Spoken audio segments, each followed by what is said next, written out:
Hola, volvemos sobre lo que estábamos haciendo. Voy a compartir pantalla de nuevo.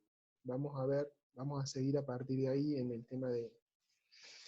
Bueno, ¿se acuerdan que habíamos dicho de que sacábamos el mayor de los dos, entre el coeficiente de transferencia de calor anular y el coeficiente de transferencia de calor eh, anular o estratificado? Bueno, acá están los resultados.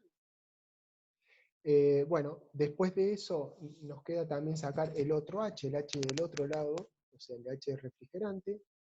En este caso lo vamos a hacer por el método de Kern. Yo en este ejercicio que yo les voy a subir después a continuación, también está hecho por Bell-Delaware, ¿sí? O sea, más adelante está esta parte que es del método de Kern, por el lado de la carcasa, y después le calcula por el método de Bell-Delaware. Como para ver y que también ustedes puedan ver la diferencia entre Kern y Bell-Delaware, que es interesante, se lo va a estar subido en este archivo, pero bueno, esto no es la esencia de lo que estamos, eh, lo que estamos tratando de calcular, ¿no? Bueno, el H que se saca, disculpen, tengo problemas con la máquina, me está tomando mal los gráficos. Acá está. Nos da en el lado de la carcasa 167 BTU, hora pie cuadrado grado Fahrenheit. Bien, en el caso, entonces lo que nos queda por hacer, o sea, ya calculamos el H de condensación, calculamos el H del otro lado de la carcasa. Nos falta el H de calor sensible como para poder armar la ecuación de transferencia de calor, ¿sí? El U. Bien, el calor sensible, que es el vapor que se va bajando su temperatura, ¿cómo lo voy a calcular? Y bueno, voy a calcular el caudal de vapor dividido el número de tubos por el diámetro de tubo, o sea, el caudal de vapor, el área de flujo, ¿sí? Al caudal de vapor, lo que nos da el G del vapor, calculamos un Reynolds de los tubos, ¿sí? En función de ese G, de la fase gaseosa, de cada uno de los intervalos, y después sacamos un coeficiente de transferencia de calor de la fase gas, a partir de coeficiente pericular para tubos de KO, ¿sí? Como si fuera un gas que baja su temperatura, un calor sensible. Se fijan, arranca por 43 y tiene una lógica, y después termina en 8. ¿Por qué eso? ¿Por qué arranca de 43 y termina en 8? Bueno, porque acá, en el primer intervalo, hay mucho gas, de hecho es todo gas en el primer intervalo, y después, a medida que va bajando la cantidad de moles de gas, por cierto, el H de transferencia de calor baja porque baja la turbulencia de la masa, baja el número de Reynolds, y por consecuente va a bajar el coeficiente de transferencia de calor sensible. Entonces, como esto es interior de tubos, tengo que hacer, como lo hago acá, este H, pasarlo a H exterior, esto me da este valor, el H exterior, y después lo que voy a hacer, bueno, acá es una redefinición del H' versus H, no hay mucha historia en eso, y después voy a calcular si el H ahora de transferencia combinado, que es el combinado, el exterior, que es el de condensación, más el combinado, ¿sí? El refrigerante. Bien,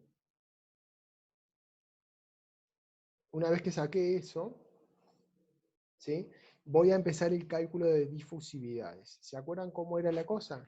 Habíamos dicho que íbamos a usar la ecuación de Kern. Yo lo que puedo hacer es mostrársela para que repasemos. Voy a compartir pantalla. Esto acá. A ver, ahí está. Los condensadores con incondensables, ¿se acuerdan que lo que decíamos es que todo salía igual? Hasta ahora lo hicimos todo igual. Hacíamos un cálculo del coeficiente global de transferencia de calor limpio, y después hacíamos el cálculo de difusividades. ¿Y qué hacíamos? Usábamos los volúmenes atómicos de la tabla de Kern. Esa tabla que van a ver a continuación, después cuando veamos el ejercicio en MATCAD, van a ver la tabla propiamente dicha. ¿Se acuerdan? Elegíamos el elemento de mayor peso molecular, el del otro, el del incondensable, y calculábamos el KD, ¿sí? Y después hacíamos el coeficiente de difusión de mezcla, ¿sí? Y después trabajábamos con las presiones parciales, la presión parcial del incondensable, la de hidrocarburo, que es la diferencia entre la presión y la presión del incondensable, y bueno, y después empezábamos a calcular utilizando esta ecuación, que si se acuerdan, yo se la expliqué en el teórico. Esta ecuación no es otra cosa más que la ecuación esa que plantea Kern en incondensables, que es la transferencia de calor, ¿sí? La transferencia de masa es igual a la transferencia de calor del otro lado. O sea, la transferencia de calor en el lado del lado donde se produce la condensación, más la transferencia de masa que se produce en el lugar de condensación por el fenómeno difusional, va a ser igual a la transferencia de calor entre la temperatura del condensado y la temperatura del agua, ese delta T que hace que la transferencia, el calor fluya del condensado hacia el refrigerante, ¿sí? Y lo que nos interesaba sacar es la temperatura, básicamente la temperatura del condensado, para poder después sacar, como está acá, a ver, un cachito, como está acá el U, ¿sí? Que el U iba a ser la relación entre el H del otro lado, es decir, de la temperatura del condensado, que esta temperatura es la que queremos buscar, la temperatura del agua del otro lado, sobre la temperatura del vapor menos la temperatura del agua para sacar el U. O sea, U por delta T va a ser igual a HI por delta T. El U por delta T, el delta T es el delta T total. ¿Cuál es el delta T total? La temperatura del vapor menos la temperatura del agua. Va a ser igual al HI, o sea, al H de transferencia de calor del lado del refrigerante, por el delta T real que hay ahí, que es la temperatura del condensado, que es el que recubre los tubos, menos la temperatura del agua, que está en el otro lado de la pared, ¿sí? Bien, voy a dejar de compartir esto. Vamos a compartir de nuevo el ejercicio. Esto solamente a título eh, informativo, como para que veamos. Entonces, como les decía, vamos a hacer el cálculo de las difusividades a partir de la ecuación de la página 403, las tablas de página de Donald Kern. Sacamos los volúmenes atómicos, que es el carbón, el hidrógeno, ¿sí? Y para la molécula de hidrógeno ya nos da el volumen atómico, ¿sí? Entonces, tenemos que sacar el peso molecular medio que elegimos en función de las fracciones, es el peso molecular, perdón, es el peso molecular del carbono 5, ¿sí? Por una cuestión de proporciones. Con eso sacamos el KD, los KD en cada uno de los intervalos, este está relacionado con los intervalos, y con eso sacamos el coeficiente de difusión de mezcla, que acá está resuelto, ¿sí? Bien, fíjense que el coeficiente de difusión, acá la difusión es mayor, el fenómeno difusional o la resistencia se hace más importante al fin, y eso tiene una lógica porque las proporciones de los componentes son más, están a favor del hidrógeno, ¿sí? Bueno, después sacamos la presión de los incondensables. Fíjense que la presión del incondensable como aumenta de 0,147 a 2,129. Eso es porque precisamente el vapor, el único gas que está empezando a prevalecer es el hidrógeno. En los otros, por lo tanto, acá están las proporciones, fíjense, la proporción es 0,75 del hidrógeno y del resto va a ir variando, o sea, el hidrógeno arranca con 0,05 fracción molar y termina en 0,725 fracción molar. Bueno, la presión de los incondensables, de los hidrocarburos, perdón, que son los condensables, es 278, que es lo que arranca, y fíjense cómo termina, 0,8 atmósferas. Entonces, el cálculo de la temperatura de condensado, primero hago operaciones previas para poder identificar cada uno de estos elementos, ¿sí? La presión de vapor del condensado a la temperatura va a ser igual a la fracción de cada uno de los componentes por la presión de vapor a esa misma temperatura de cada uno de los componentes, La de los incondensables es la diferencia entre la presión menos la presión de los condensados, ¿sí? Y después hago el delta T medio logarítmico de los incondensables, que eso ya lo habíamos visto en el teórico de incondensados, y con eso voy a obtener una temperatura. Esa temperatura me va a terminar sacando, o sea, hago el intervalo 1, el intervalo 2, el intervalo 2, el intervalo 3, o sea, todos los intervalos, ¿sí? Temperatura, la salida de intervalo 3, ¿sí? Y después ya puedo hacer todas las temperaturas. Entonces tengo de 350, 322, 283, 271 la temperatura de condensado. Es la última temperatura de condensado. Entonces con eso, lo que voy a hacer es calcular el U como esa relación que hemos visto. Y si se fijan, y miren, esto sí está, les sirve para analizar, fíjense que arrancamos en 85, el U, el coeficiente global de transferencia de calor, y terminamos en prácticamente 10. 9, o sea, de 85 a 10, o sea, casi 10 veces menos.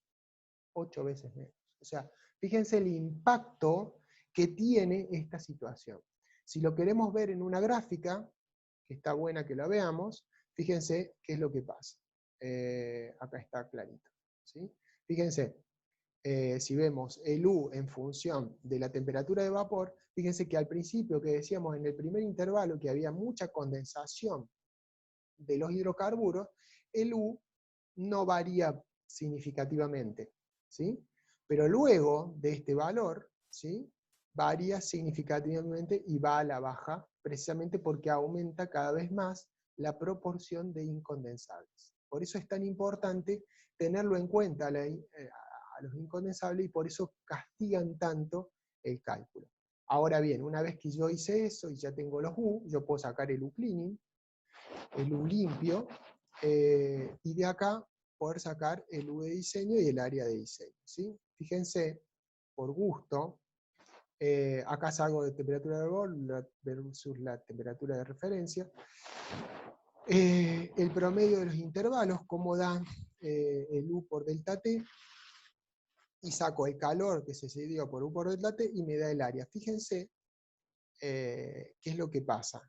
El área del primer intervalo, donde se produce mucha cantidad de calor y por eso necesito mucha área, es de 42, después pasa a 29 y después pasa en la última etapa donde hay mucho a 66. O sea, si vamos al balanceado y poniéndole los coeficientes, bueno, me da que el intercambiador es de 154 metros contra 161, ¿sí? Como verán, y se puede ver claramente, la diferencia, bueno, con el delta T medio balanceado, acá me da un 4%. Eso evidentemente fue hecho después de iterar varias veces hasta encontrar un equilibrio, ¿no? No es que a ustedes les va a dar en el primer cálculo ese resultado, ¿sí? No obstante, es una buena medida como para que ustedes vean el impacto que tiene los incondensables, ¿sí?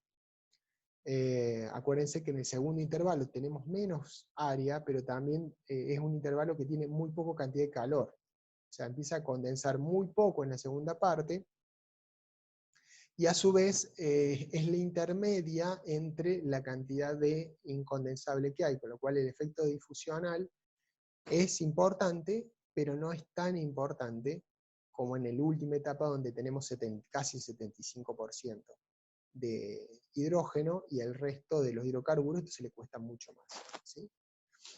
Se fijan, para condensar la mayoría se usó solamente 42, el resto es para condensar una fracción bastante pequeña, ¿sí? Bueno, esto es más o menos todo. Después el ejercicio, como les decía, tiene Bell Delaware y hace todo el mismo cálculo, pero con Bell Delaware en vez de Kern en la parte de la carcasa. Es interesante que lo vean para ver la diferencia. Después hace un comparativo entre el Bell Delaware y Kern, como para que vean la diferencia que tiene uno u otro de los sistemas, ¿sí? Esto se hizo hace muchos años, y para precisamente cuando estábamos metiendo el tema de Kern versus Bell Delaware. Bueno, eso es todo, voy a dejar de compartir. Bueno, con esto terminamos la explicación de un ejercicio de incondensables. Vuelvo a decir, la metodología de cálculo es exactamente la misma, la parte que cambia es esto del fenómeno difusional, o sea, es lo mismo que un intercambiador de multicomponentes. La única diferencia es que le agrego el fenómeno difusional y por lo tanto ahí cambia en sacar esa temperatura y sacar el U. El U sale como condición, ¿sí? Y bueno, o sea, no se saca directamente un H, el H que se saca es el de condensación, o el H de los dos componentes, un H media, y de un lado y del otro, y el H